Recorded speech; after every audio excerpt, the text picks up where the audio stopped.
Supportables, it was the playoffs this past weekend, and judging by the commentary on the chat group, people definitely were paying attention. I don't know how much we understood what playoffs meant. I'm curious whether those comments are all serious or some are taken out of some kind of liberty here, but we'll get to those.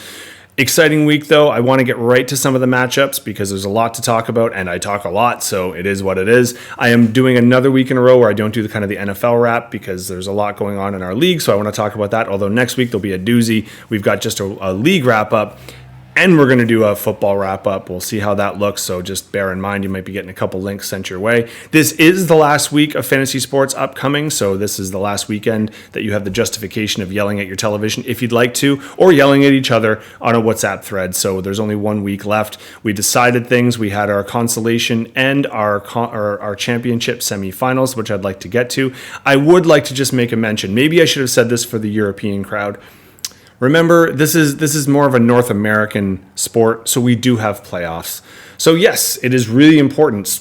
Trust me, as someone who did not make the top 4, but still did okay and would have beaten some people in the top 4, you got to be in the playoffs. That's step 1. But then you got to win in the playoffs to move forward. So how you did in the regular season doesn't necessarily matter. This is not an English Premier League table. We do have a knockout playoff base. So apologies if that was not clear to everybody, but come on, dudes. I think it was mentioned from time to time. Anywho, we're going to get to a lot of things. We're going to do a recap of how things went, where we're going, and then we're going to get to our final preview. Lots to talk about, so I'm going to shut up. Let's get going with what happened in Week 16. I was going to start with the consolation side anyway, but this actually works as this is 2 of the higher scores of the week, and certainly if you look at the consolation side, these were the top 2. You would have, if either one of you would have played either Paul or myself, you'd be playing in the 5th final as opposed to getting split up. So unlucky for you, Jackie. You did exceed your predicted on a week that wasn't actually super common. We're going to find a theme that actually hitting your predicted, if you were a more established player, was almost in the minority this week. Not completely, but more than you'd expect. And actually, there was a few people that jumped ahead that had never had these kind of performances or just outperformed what they normally do. See Kelsey and Frankie's Cooper. Amani Cooper for Cleveland is a good receiver. He's a good career. He's been around forever. He's more of a veteran. He's seen as kind of the standard, like he's just going to get you points but never go off. And then he had one of the best performances. It's someone I'll probably talk about more in the year-end wrap-up as someone that could make or break your fantasy season. And in this particular case, almost single-handedly took Kelsey and Frankie into the top end of the consolation championship. Sure, you had Stafford as well, and you know he's been actually producing quite well the last few weeks, so that's not a massive surprise. But the biggest thing with Cooper, not only was he with a wide receiver 1, he was the wide receiver 1 by one of the biggest margins that we've had all year. So pretty impressive there. Other than that, you had Kelsey is still disappointing as your number 1. He really hasn't put it together since about midway through the campaign. He's doing fine for a tight end, but as you can see here, he's constantly predicted to have good receiver numbers, and he's just not being that this year. I will get to that also in kind of a year-end wrap-up.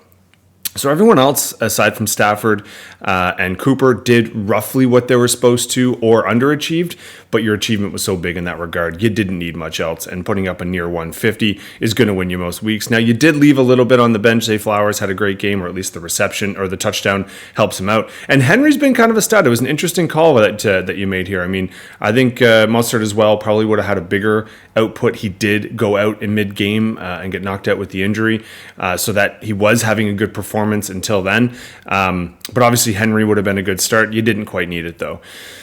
Jackie, you've had a rough go. You have a lot of players in your team. And again, I keep saying I'll get to this at the end. I'm just saving some stuff for the year end. But one of the problems with your team is you have a lot of up and down players. So then it's really who do you put in and how do you make that decision? Russell Wilson's been a second half MVP for you. He's putting up great numbers. Mahomes, not necessarily his fault, but he's having just horrible outputs. The offense is stagnant. The fact that they could only score 14 against Vegas really stinks. They had back-to-back touchdowns on the other end that Vegas scored against them. One was a Mahomes issue, although it was a tip ball, and one was a fumble.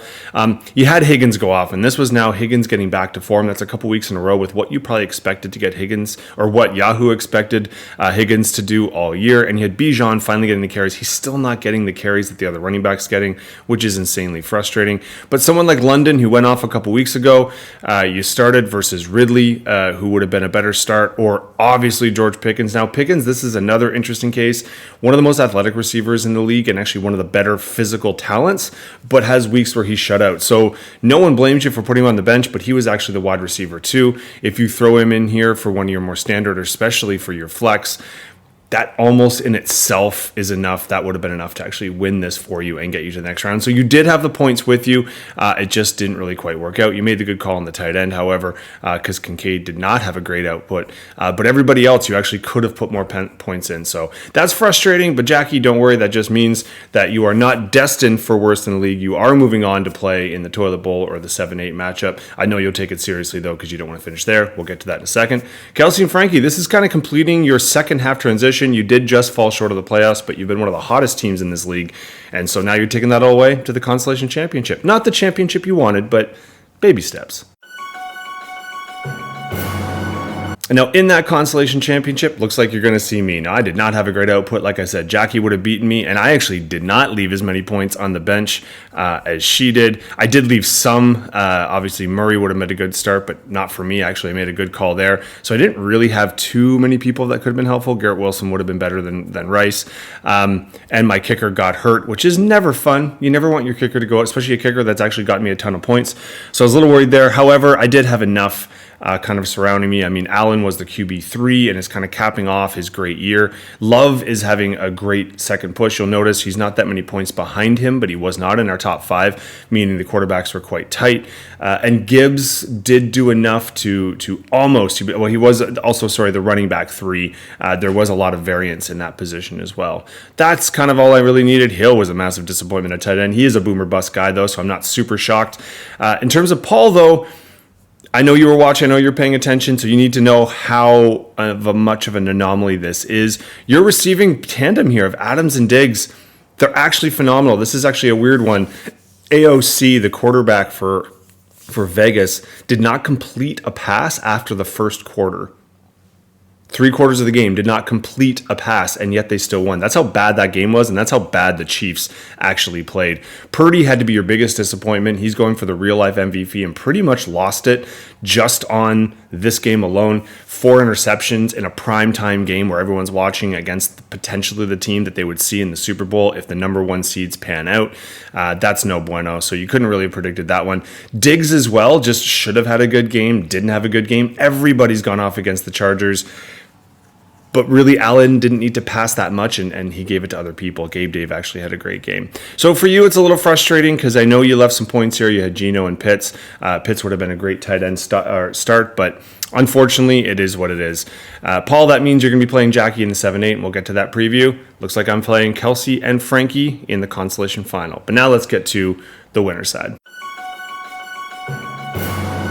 It appears that the chat group is waking up to this, but yes, fantasy football is an extremely unfair event. That's what makes it a little bit more fluky, but sometimes some people consider that a little bit more fun. We'll have that discussion maybe later on, because actually our top 2 scorers in the top end were right here. So had either one of you played anyone else in the top 4, you would have gone through. Even if we scroll all the way to the bottom, you can actually see these are the top 2 scorers, full stop. Okay, so if these 2 would have played anybody, so Pamela, that's got to be super frustrating. If you would have played anybody else other than Team Kickass this week, you'd be heading on. Unfortunately, you played the one team who didn't just go off; they went way off. And let's take a quick look at how that happened. Now, I'm going to talk about you first, Pamela, because you didn't obviously have a bad week. We're talking about a losing side here, but pushing over 150 with Trevor Lawrence having a massively disappointing performance. That's not what you needed in your playoff week. Whereas Joey Flacco coming out of nowhere to really put up a ton of points. He was our QB1. unreal considering if you know the history of this, he's retired already, and then he came back pretty much. He didn't fully retire, obviously, but he's been out of the game for a bit. He's the third or fourth oldest player ever to have back-to-back 300-yard games, which is pretty exceptional. You would think if you had 150 points, I'd be talking about Tyreek Hill, but no, he had a very average game. Jefferson finally, I think he was your number one. Jefferson finally came through with the kind of games you've been looking for. He's healthy now. Same with Barkley and Jones, over their predicted. Ngoku in tight end has been a massive pickup for you and a huge steal at tight end, someone who was available to everybody for quite a while. No one was really as interested, and you picked him up, and he's been phenomenal the last few weeks. You did leave a few points on the bench. I don't think anything that really would have cost you too much because Baltimore's defense, I thought it was gutsy against San Francisco, but as I mentioned in the previous bit with Purdy and how many interceptions, Baltimore's defense just dominated this game, and they really took control, and they didn't look back, so great start there. Unfortunately for you, you bumped up against a few people that had just monster weeks and a few number ones or close to it in their positions.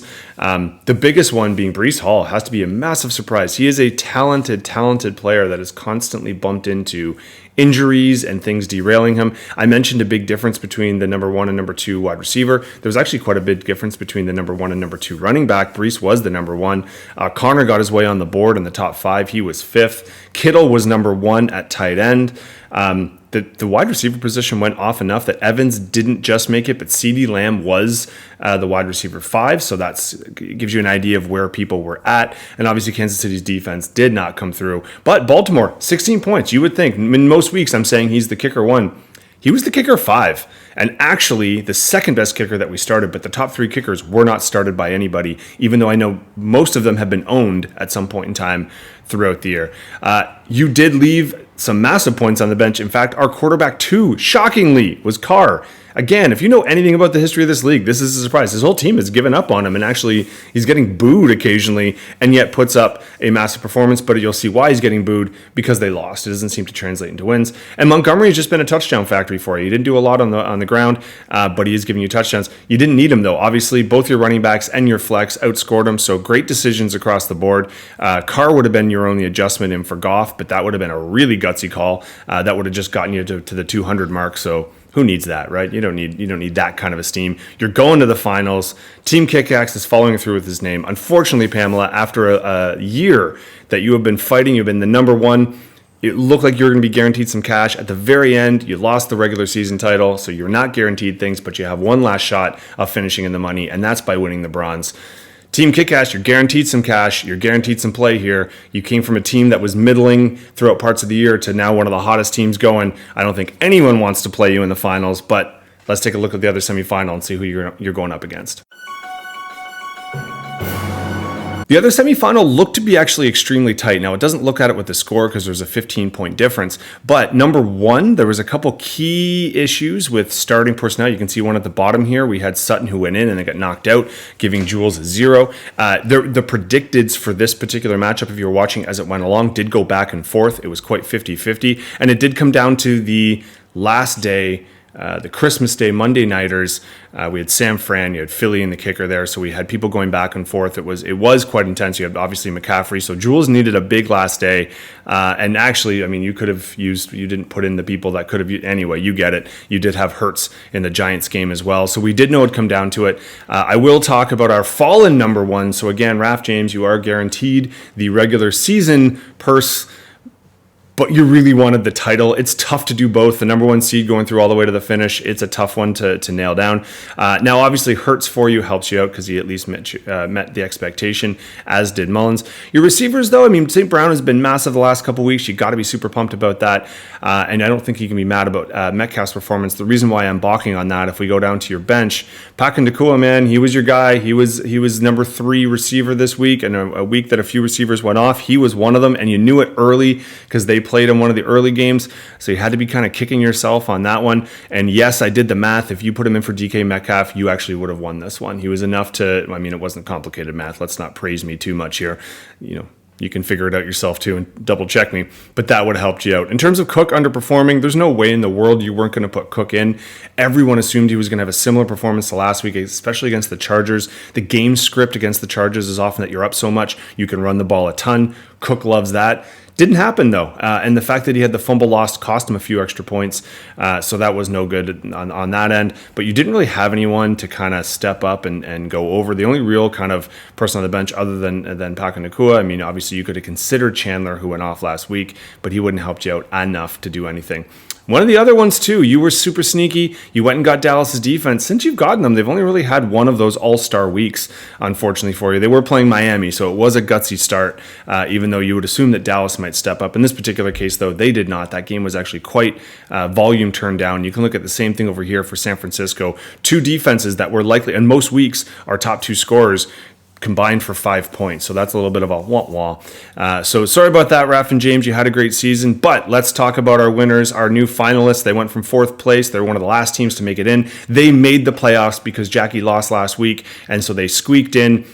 But all you need is a chip and a chair. If you know the poker reference, all you need is a chance. And Jules and Lara were not going to be deterred on this one. They're both of their quarterbacks going off. Fields was a quarterback 4. He's back and healthy for you again. I know you weathered the storm there. Dax did just fine. Now, Sutton was a huge blow, but you had to be happy that Olave is coming out and having a couple good weeks in a row. White's been a sneaky MVP for you. And then obviously your actual MVP, and if we're being realistic, probably the league MVP in real life. I would vote for either Tyreek Hill or this gentleman, Christian McCaffrey. Had an awesome game for you. Again, not one of his massive ones, but he was our running back too. So you see that the running backs maybe didn't have as massive weeks as other weeks where they've been kind of the maybe more the focus. You made all the right starts. Okay, I think obviously though the Sutton one with the injury, anyone going in at wide receiver was the person you probably should have put in, but not knowing that, you could have gotten yourself an extra 12, 13 points if you threw that in, but you didn't necessarily need it. Would have been interesting though if you threw them in and Paka Nakua goes in. You can do the math. That would have been a tight one to finish. But here we have it. So Raph, James, you get to go against Pamela. Not the 1-2s will play each other just for the bronze medal. However, we've got our final set, Jules and Lara, going ahead against Team Kickass, Kate and Nick. But let's now take a pause and let's look forward to next week's projections, starting from the bottom up. Some call it the toilet bowl. Some call it the battle for pride. This is the battle for 7th place. So if you know how this works, you fight for 7, 5, 3, and 1, the odd number. In this particular case, these are two people that were up in the rankings. Jackie had one of the best winless or lossless streaks, winning streaks to start the season off. Paul had some of the best weeks going early on. They kind of fell in love with their people. They had some bad luck. And so here we have it. They're squaring off. And I think if you're going to look at the matchups, the interesting bits, and I'll just open the bench up as well so we can see everyone, because I'm assuming some people are going to want to put some people in and out. Someone like Pacheco and Chase, are they going to be healthy this week and come back and help you out? There's a possibility for that, Paul. For you, Jackie, again, you are such a tough team to read. You've got people like Nico Collins, Ridley, Pickens, who have gone off and have also gotten zeros. Same can be thrown with Najee Harris and Gus the Bus. So you're going to have some decisions to make, and you got about a day or so to make them. Your quarterbacks are fairly set, and I think this is about an even quarterback fight. Unfortunately for you, Jackie, and fortunately for you, Purdy should have a bounce back week. Washington's pretty crappy, and they often let up a lot of points. Now, could they be so crappy that they would run the ball instead of throw it? Maybe, although Miami, Tua, he's in tough. Baltimore's a great defense. Look what they did last week to poor Purdy over there. Whereas on this side, again, I think the KC-Cincinnati game should be tight, but Mahomes, you never really know because, frankly, he can't catch the ball and throw the ball. So let's see what happens there. But Wilson's been doing quite well for you, and I think, again, with that Chargers tend to be the matchup you're going to want to see in this case. Wide receivers, it's got to be pretty even because I don't know who Jackie's going to play and I don't know who's going to be healthy. This could be Chase, so let's move along. Running backs, same. I think Eckler and Etienne have a little more pedigree than Bijan and Singletary or whoever else Jackie decides to put in, but they haven't been as consistent. I think if Paul wins, it is likely because his running backs go off, whereas I think if Jackie can pick the right combination, that could be helpful. Tight end, I see that as a wash. That's an even play.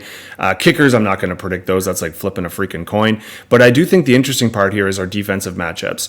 Philly against Arizona. Now, Philly's defense has not been playing great lately, but Arizona does tend to give the ball up. Not last week when they ran the crap in terms of yardage and both at the quarterback and running back position. And then New England is on a bit of a hot streak, and New England and Buffalo, they do have a bit of a contentious matchup. They like to beat the crap out of each other, although Zappi's actually been playing great at quarterback, and New England hasn't been turning the ball over, but Buffalo's going to need some turnovers there. So I think this one could come down to the wire. Yahoo agrees with me, although, like I said, I would expect a few different players to come in and out. So let's see who takes on top and takes the coveted 7th place, or this is one of those you avoid the basement. This might be the coach in me that tries to find inspiration when there's often none, but there's only 2 teams in fantasy sports that finish by winning their last 2 games, and that's the champion and the consolation champion. So Kelsey, Frankie, we have a shot here to do that and win our last 2 and make ourselves feel great. In the future, we could talk about a consolation champion prize or something. I've seen it done before, but we didn't set that at the beginning of the year, and I like to set things at the beginning so people know what they're in for, so it doesn't seem like favoritism, like I'm just going to throw a prize in the game that I'm in to make myself feel special. But I do expect this one to be tight. Now, Yahoo does not. They think that you're going to stomp me, and I could see it happening. Now, granted, I go a hit or miss tight end, and I might pick someone else up. Let's see. But that actually kind of evens it out because let's be honest, Hill and Kelsey's outscored them throughout the year, but there's weeks that Tyson Hill's actually outscored Kelsey, so let's see how that goes. I think one of the biggest things that could be different, you've had 2 quarterbacks that both have gone off each week. Mine went off last week, but they haven't been super consistent each time. You've got an advantage at the wide receiver, and let's be honest, if Cooper puts up another 50, I'm in trouble. I don't think he will. The Jets defense is a smidge better than what they played last week, but Flacco's been throwing for 300, so it's got to go somewhere. So I wouldn't be shocked if both of these are an overachievement, although do bear in mind Waddle did tweak something in his leg area. I don't know how bad it is. You can take out the questionable. Some of the questionables are not questionable, and some of them are actually questionable. And by that, I mean some people that I know are already leaning towards being out are marked as questionable, but I'll leave that one up to you. Your running backs, I think our running back and flex, they're about even. I might have a bit of an advantage, but Kamara fell flat on his face because Carr decided to throw instead of hand the ball off to him. So if he doesn't get the script, I'm done. I also do have some love on the bench here. What I kind of love is right now, unless it changes, we got a defensive matchups that would play each other, which is kind of awesome. Cleveland does tend to have a better quote-unquote structured defense, but they've also let up a bunch of points to random teams at times. Jets, same. They actually have a phenomenal defense. It's just sometimes their offense turns the ball over in weird spots since the other team scores. I actually expect both of these teams to come out and play a pretty tight defense, and this for it to be, if I'm betting, I'm looking at the under in terms of total points in terms of that game, but let's see what happens. Our bench, we got some options. We got people we could put in. We're the kind of people who are going to make some moves this week, so that's kind of a waste of our time. Henry and Flowers went off last week. I had some injuries, but I also had Taylor, who's back from injury and had a great week and could have gone in. So we'll see how it goes. But Kelsey, Frankie, it's an honor to play in the consolation final. Let's see what this week brings. I did not envision that Raph and James were the kinds of people that we go for participation trophies. I know you finished first, and I know you had the cool shot with you on the mountain, but come on, this isn't a European league. It's a playoff-based one. You got to show up in the playoffs. Unfortunately, you kind of underperformed, and you left Pac and Nakua on the bench. Pamela, I can't really trash you. You had the second highest score, so it's not like you underperformed. You just played the wrong person, which is why the regular season matchups do work out. Had you finished number 1 overall, not trying to rub it in the wounds, but you would have won. You would have beaten anybody else. It would have been a real tight matchup, though, and then we could have seen how the other one fared. Well, we know how the other one would have fared. Team Kickass would have beaten anybody, so it is what it is. Either way, you're going for the bronze. For Raph and James, this is a chance to get 2 different purses. And for you, Pamela, this is to finish with a little bit of cash in the pocket and a little bit of pride heading into next year and capping off a great season. I think the biggest thing just off the top, is Nick Mullins going to be the guy you go with? I know you have some injury issues, just taking a look. You do have CJ Stroud. Now, is he coming back? He was supposed to be coming back. Who knows? Or you have Browning against KC. You went with Mullins, and Mullins against Green Bay. Who knows? I'm going to stop predicting what Minnesota is going to do. They do potentially have an injury that might derail things, but he's not the one who has it. So let's see how that goes. I think the same thing on the other side. Mayfield's been overperforming and actually had a phenomenal season, so I expect him to continue on with that against New Orleans. It's the Trevor Lawrence. He really let you down last week, and he might be hurt because Carolina's a decent matchup to go against. Now, it does say that it's hard. Like if you do the rankings, they say that Carolina is one of the worst teams to pass against, but that's because people are beating the crap out of them and they run the ball. So who knows what that or how that happens. But you do have Joe Flacco here. Now, granted, Jets defense is tough, but who knows? He seems to be impervious to this thing at this point. Wide receiver, I love St. Brown and Metcalf's great, but I got to go here. Hill and Jefferson were often the top 2 receivers drafted on the board. If they stay healthy, I think they'll be fine. That's a big edge there. Running back, though, this is a tricky one because I think if this game goes the way it could go, it could be a very run-heavy game. You'll see Yahoo doesn't like New England's or Elliott's chance. It's because there's a chance that Stevenson maybe, there could be some competition in the backfield. But Elliott looked phenomenal last week. Will you stick with him or go with someone else? Only time will tell. Tight end, I think it's a wash. I think also I'd say here in the flex, Kupp has gone off for weeks. He's also done nothing. Ayuk has actually been a sneaky kind of almost all-star here that comes through with big performances when needed. Kicker, I got to think it's pretty even. And defense, this is funny, right? Because these are two actually good teams, good defenses. But Baltimore drew Miami. Dallas drew Detroit. Those aren't the matchups I want on either one of my defenses because those are offenses that can go off. And they're teams that are still technically playing for something. Detroit, I'd be a little hesitant towards because they just won the North and it's very unlikely that they're going to change their seed. So win or lose, they're probably with the overall number 3 in the NFC, whereas Dallas kind of needs this win to cement a few things. So that might have something to bear. Other questions, are our bench going to get involved? I mentioned Joey Flacco before. Paka Nakua, you're going to leave him on the pine. Keenan Allen should be healthy against Denver's defense. So I think the tougher decisions here live with Raph and James, who you end up going for. If you follow the website that you've subscribed to, or if you're going to trust your heart and your mind on this one, I think your quarterback and running back or wide receiver choices will be quite interesting. And if maybe you pick up someone at running back, or if you roll the dice with one of these guys that haven't been a marquee name. I don't expect that this prediction, the gap will be the same when we kick off, but then again, what do I know? Anywho, best of luck on the bronze here, kiddos.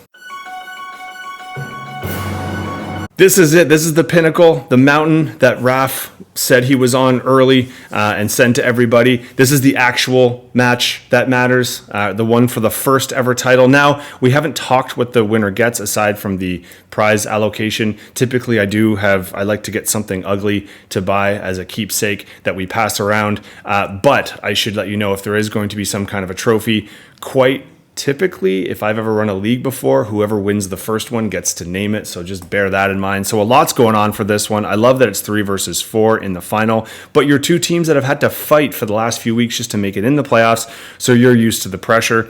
How could this roll out? I can't really predict it. We've got quarterbacks here. Goff, I think that's a low prediction for him, but it is Dallas's defense. Lamar's been running, and they're playing for the number 1 seed. Fields is playing for nothing except for his job, which is sometimes just as important. And like I said, Dax in Detroit, that should be an interesting one to kind of roll down. I don't know in terms of options. You're going to be gutsy and look at Carr. Howell had the negative points last week. I doubt if they go in. Carr maybe, like I said, he's had some weeks, so let's see who you roll with. Receiver, I think the big edge is the fact that CeeDee Lamb and Debo have had just monster weeks. I got to go with the edge on that, although Olave and Goodwin have historically put up some numbers that I think can be impressive.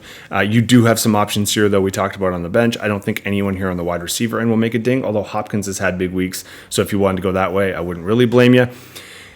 Running backs, you got to go here. McCaffrey is the only guaranteed. Now, granted, Hall has had the last couple weeks have been quite strong. And if we go by last week's numbers, the edge goes to Team Kickass, but I don't know if that's consistent. Whereas if McCaffrey is healthy, I think this could be a monster game for him. Washington's defense sucks, and San Francisco was just embarrassed pretty heavily. I think they're going to look to put a few points on the board and guarantee they're number 1 in the NFC seed. I would expect a monster one there. Tight end's going to be an interesting one. As you can see here, this was just announced. He was hurt and he left the game in terms of TJ Hawkinson, which is a shame. He's been one of our best or tight ends all season long in terms of consistency. He's avoided injuries. He's avoided that really bad game, and then obviously he gets hurt, and now it's out. He's done for the year. So Jules and Lara, you're going to be shopping for your new tight end. Now, the plus side is it says it's supposed to be tight, and that's with a no tight end. So I'm going to go ahead and assume, though, that Kittle's going to have the edge here on anyone you're going to pick up, although I did take a look. There are 2 people I'm actually quite big on. I won't say anything. I don't want to spur anything on, but I do think there's some options there at tight end that could get you some points. If we're going by how things have been going this year, I think it's funny that both flexes could be Tampa Bay bound. I would go with White on this one just because I expect them to run the ball a little bit. But Evans has shoved it in my face all year, so clearly I'm not the person to go on. Although, will someone like Jacobs make an appearance, or will that crack your running back roster? Would Monty go in? He's been a touchdown factory, like I said, but he's got a tough matchup. Don't know why you have 2 kickers other than you're being an anus and just making sure that no one can take the Jacksonville one. because obviously Tucker's your guy, and we'll see defensively if you get a little fishy with Browning. Have been doing some work on Kansas City, although Kansas City does have a pretty good defense. Houston, Tennessee would also be an enticing one. I can't imagine, Jules and Lara, you're going to stray from Elliott, who's been great for you. He was the kicker 4 last week. This is actually kicker 4, kicker 5 from last week. Doesn't guarantee anything from this week, but obviously that's something you want to think about. And then San Francisco against Washington. If Washington beats San Francisco, this would be a pretty big shock, so I got to think that that's pretty locked in. You do have some talent here. Addison's got some injury issues. H.N., depending on what Mozart does, he could be another starting running back. You not really need one, but could have options, especially with someone like Mixon. Anyway, I'm not going to skew anything else. I think this should, in theory, be a tight one, but as we've seen, likely one of these people is going to have a massive disappointment. One of these people is going to have a massive overachievement. Your guess is as good as mine, but best of luck to being our first Supportables champion. So the matchups are set. Now we know who's playing in which game. We know in the 7th place, the consolation final, we've got our bronze set up, and obviously we got our first ever championship to play for. This is a massive week. Pay attention again to the schedule. I know I've said that a bunch, but it's different. We do have the Thursday night game. We got something on Saturday, but this league will be done in this calendar year. There is nothing on Monday night. So we finish actually on Sunday. The Sunday night game will be the last game. So if you see Sunday late start or in our time zone, it'll say like the Monday morning. That is the Sunday night game. So we'll wake up on Monday morning and you won't have to look at what needs to happen that day. That's it. That's all. The league will be done. There we go. There will be wrap-up videos next week, but it'll be our last kind of wrap-up series. I'll wrap up their league, our league, everything in between. But right now, all your focus needs to be on who do you play for the last week, because regardless of the positioning, you got to want to take this one last. You want to make sure that you get the best seeding you can. And for those who are playing for the money or for the title, best of luck in Week 17, crew.